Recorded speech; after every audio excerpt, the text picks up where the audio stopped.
This is Younger Women by Karen Joy Fowler. Jude knows that her daughter Chloe has a boyfriend. She knows this even though Chloe is 15 and not talking. If Jude were to ask, Chloe would tell Jude that it is none of her business and to stop being such a snoop. Well, if you want to call it snooping, to go through Chloe's closets, drawers, and backpack on a daily basis, check the history on her cell phone and laptop, check the margins of her textbooks for incriminating doodles, friend her on Facebook under a pseudonym so as to access her page. Hey, if you want to call that snooping, then guilty as charged. The world's a dangerous place. Isn't getting less so. Any mother will tell you that. So there's no point asking Chloe. She talks about him to her Facebook friends. His name is Eli, but the boy himself never shows. He doesn't phone, he doesn't email, he doesn't text. Sometimes at night, Jude wakes up with a peculiar delusion that he's in the house. When she checks, Chloe is always in her bed, asleep and alone. The less Jude finds out, the more uneasy she becomes. One day she decides to go all in. Bring that boy you're seeing to dinner this weekend, she tells Chloe, hoping Chloe won't wonder how she knows about him, or if she does, will chalk it up to mother's intuition. I'll make pasta. I'd rather die, Chloe says. Chloe's Facebook friends are all sympathy. Their mothers are nosy pains in the butt, too. Her own mother died when Jude was 23, and Jude misses her terribly. But she remembers being 15. Once when she'd been grounded, which also meant no telephone privileges, her mother had left the house and Jude had called her best friend Audrey. And her mother knew because there was a fruit bowl by the phone and Jude had fiddled with the fruit while she talked. So Chloe's friends are telling her to stand her ground, and yet, come Saturday, there he is, sitting across the table from Jude, playing with his food. It was Eli's own decision to come, Chloe had told her, because he's very polite. Good looking, too. Better than Jude would have guessed. In fact, he's pretty hot. Jude's unease is still growing. In spite of this, she tries for casual. Chloe says you're new to the school, she says. Where are you from? L.A. Eli knows what he's doing. Meets her eyes, smiles, uses his napkin, a picture of good manners. Don't go all CSI on him, Mom. He doesn't have to answer your questions. You don't have to answer her questions, Chloe says. I don't mind. She's just being your mom. And to Jude, ask me anything. How old are you? 17. What year were you born in? 1994, he says, and there isn't even a pause. But Jude's suspicions solidify in her mind with an audible click, like the moment in the morning just before the alarm goes off. No wonder he doesn't text. No wonder he doesn't email or call on the cell. He probably doesn't know how. Try again, she tells him. Vampire. Plain as the nose on your face. Of course, Chloe knows. She's flattered by it. Any 15-year-old would be. Probably lots before her have been. Jude's been doing some light reading on the current neurological research in the teenage brain. She Googles this before bed. Helps her sleep.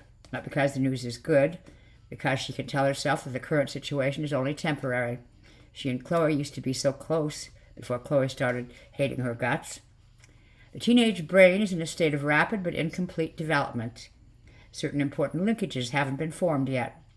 The teenage brain is not just an adult brain with fewer miles on it, the experts say. It's a whole different animal. In quantifiable ways, teenagers are actually incapable of thinking straight. Not to mention the hormones. Poor Chloe. Eli's hotness is getting even to Jude. Of course, none of this can be said. Chloe thinks she's all grown up, and if Jude so much as hinted that she wasn't, Chloe would really lose it. Jude has a quick flash of Chloe at 5, her hair in fraying pigtails hanging from the tree in the backyard by her hands, monkey, by her knees, bat, shouting for Jude to come see. If Chloe really were grown up, she'd wonder the same thing Jude wonders. What sort of immortal loser hangs out with 15-year-olds? No one loves Chloe more than Jude. No one ever will, but really. Why Chloe? Mom, says Chloe, butt the fuck out. It's okay, Eli says. I'm glad it's in the open. He stops pretending to eat, puts down his fork. 1816. And still haven't managed to graduate high school, Jude asks. The conversation is not going well. Jude has fetched the whiskey so the adults can drink, and sure enough, turns out there are some things Eli can choke down besides blood. Half a glass in, Jude wonders aloud why Eli can't find a girlfriend his own age. Does he prefer younger women because they're so easy to impress, she wonders? Is it possible no woman older than 15 will go out with him? Eli is drinking fast, faster than Jude, but showing no effects. I love Chloe. Sincerity drips off his voice like rain from the roof. Maybe you don't understand how it is with vampires. We don't choose where our hearts go. When we give them, we never take them back again. Chloe is my whole world. Very nice, Jude says, although in fact she finds it creepy and stalkerish. Still, in 200 years, you must have collected some exes. Ever been married? How old were they when you finally cleared off? Ancient women of 17? Oh, my God. Chloe is staring down into her sorry glass of iced tea. Get a clue. Get a life. I knew you'd make this all about you. Ever since Dad left, everyone has to be as fucking miserable as you are. Just can't stand to see me happy. There's this inconvenient fact. 8 months ago, Chloe's dad walked out to start a new life with a younger woman. 2 weeks ago, he called to tell Jude he was going to be a father again. Again? Like he stopped being a father in between? Jude asked frostily and turned the phone off. She hasn't spoken to him since, nor told Chloe about the baby. Maybe Michael has done that for himself. It's the least he can do. Introduce her to her replacement. That is why I didn't want you to fucking meet her, Chloe tells Eli. Her face and cheeks are red with fury. She's always colored up like that, even when she was a baby. Jude remembers her, red and sobbing because the Little Mermaid DVD had begun to skip, forcing her to watch the song in which the chef is chopping the heads off fish over and over and over again. 5 years old and already a gifted tragedian. Fix it, Mommy, she'd sobbed. Fix it. I knew you'd try to spoil everything, Chloe tells Jude. I knew you'd be a bitch and a half. You should speak more respectfully to your mother, Eli tells her. You're lucky to have one. He goes on. Call him old-fashioned, he says, but he doesn't care for the language kids use today. Everything is so much coarser than it used to be. Chloe responds to Eli's criticism with a gasp. She reaches out and knocks over her glass, maybe deliberately, maybe not. A sprig of mint floats like a raft in the puddle of tea. I knew you'd find a way to turn him against me. She flees the room, pounds up the stairs, which squeak loudly with her passage. The door slams, but she can still be heard through it, sobbing on her bed. She's waiting for Eli to follow her. Instead, he stands, catches the mint before it falls off the table edge, wipes up the tea with his napkin. You're not making my life any easier, Jude tells him. I'm truly sorry about that part, he says, but love is love. Jude gives Eli 15 minutes in which to go calm Chloe down. God knows nothing Jude could say would accomplish that. She waits until he's up the stairs, then follows him, only as high as the first creaking step so that she can almost, but not quite, hear what they're saying. Chloe's voice is high and impassioned. Eli's apologetic. Then everything is silent, suspiciously so. She's just about to go up the rest of the way, even though the 15 minutes isn't over, when she hears Eli again and realizes he's in the hall. Let me talk to your mom, Eli is saying, and Jude hurries back to the table before he catches her listening. She notices that he manages the stairs without a sound. She's fine, Eli tells her. She's on the computer. Jude decides not to finish her drink. It wouldn't be wise or responsible. It wouldn't be motherly. She's already blurred a bit at the edges, though she thinks it's fatigue more than liquor. She's been having so much trouble sleeping. She eases her feet out of her shoes, leans down to rub her toes. Doesn't it feel like we've just put the children to bed? She asks. Eli's back in his seat across the table, straight backed in the chair, looking soberly sexy. Forgive me for this, he says. He leans forward slightly. Are you trying to seduce me, Mrs. Robinson? Jude absolutely wasn't, so it's easy to deny. I wouldn't date you even without Chloe, she says. Eli's been polite, so she tries to be polite back. Leave it at that. But he insists on asking. It's just such a waste, she says. I mean, really. High school and high school girls, that's the best you can do with immortality? It doesn't impress me. What would you do, he asks. She stands, begins to gather up the dishes. God, I'd go places. I'd see things. Instead, you sit like a lump through the same high school history classes you've taken 100 times. You could have actually seen the things for yourself. You could have witnessed it all. Eli picks up his plate and follows her into the kitchen. 1 year ago, she and Michael had done a complete remodel. Silestone countertops and glass-fronted cupboards. Cement floors. The paint was barely dry when Michael left with his new girlfriend. Jude had wanted something homier, tile and wood. Michael likes modern and minimal. Sometimes Jude feels angrier over this than over the girlfriend. He was seeing Kathy the whole time they were remodeling. Probably in some part of his brain he'd known he was leaving. Why couldn't he let her have the kitchen she wanted? "I'll wash," Eli says. "You dry." "We have a dishwasher," Jude points to it. Energy Star, top of the line, guilt offering. "But it's better by hand, better for talking." "What are we talking about?" "You have something you want to ask me." Eli fills the sink, adds the soap. "That's a good guess." Jude can't quite get to it, though. "You could have been in Hiroshima or Auschwitz," she says. "You could have helped. Could have walked beside Martin Luther King.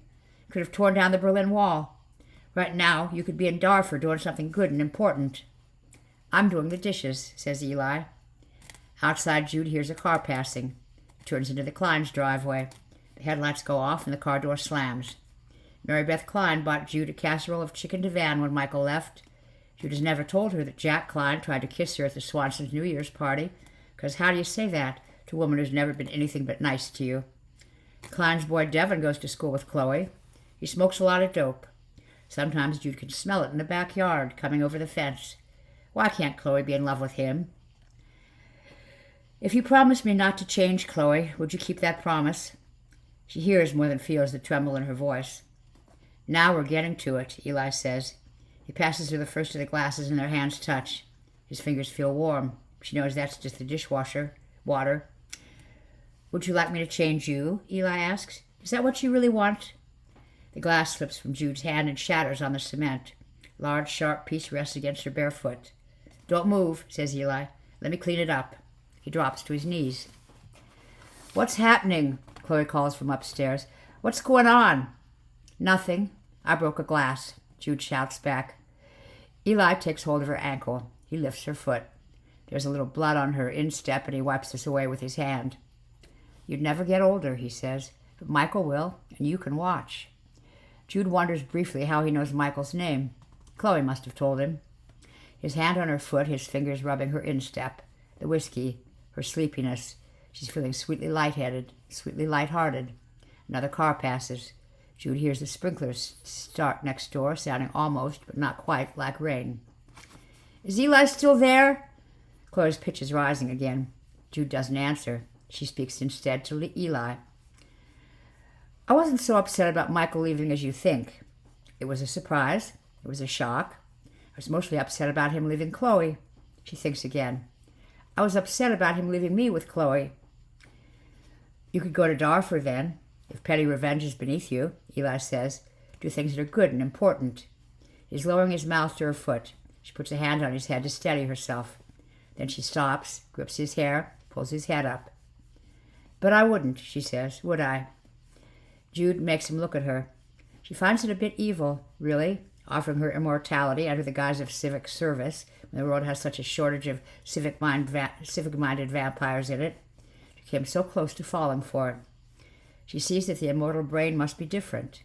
Over the years, certain crucial linkages must snap. Otherwise, there's no explaining Eli and his dull and pointless, endless, dangerous life. Anyway, who would take care of Chloe? She hears the squeaking of the stairs. "Just promise me you won't change Chloe," she says hastily. She's crying now and doesn't know when that started. "I've never changed anyone who didn't ask to be changed. Never will," Eli tells her. Jude kicks free of his hand. "Of course she'll ask to be changed," she says furiously. "She's 15 years old. She doesn't even have a functioning brain yet. Promise me you'll leave her alone." It's possible Chloe hears this. When Jude turns, she's standing, framed in the doorway like a portrait. Her hair streams over her shoulders. Her eyes are enormous. She's young, and she's beautiful, and she's outraged. Jude can see her taking them in. Eli picking up the shards of glass so Jude won't step on them. Eli kneeling at her feet. "You don't have to hang out with her," Chloe tells Eli. "I'm not breaking up with you no matter what she says." Her gaze moves to Jude. "Good God, Mom, it's just a glass." Then back to Eli. "Glad it wasn't me broke it. We'd never hear the end of it." "Love is love," Eli said, but how careful his timing has been. If Chloe were older, Jude could talk to her, woman to woman. If she were younger, Jude could take Chloe into her lap, tell her to stop throwing words like never around, as if she knows what they mean, as if she knows just how long never will last.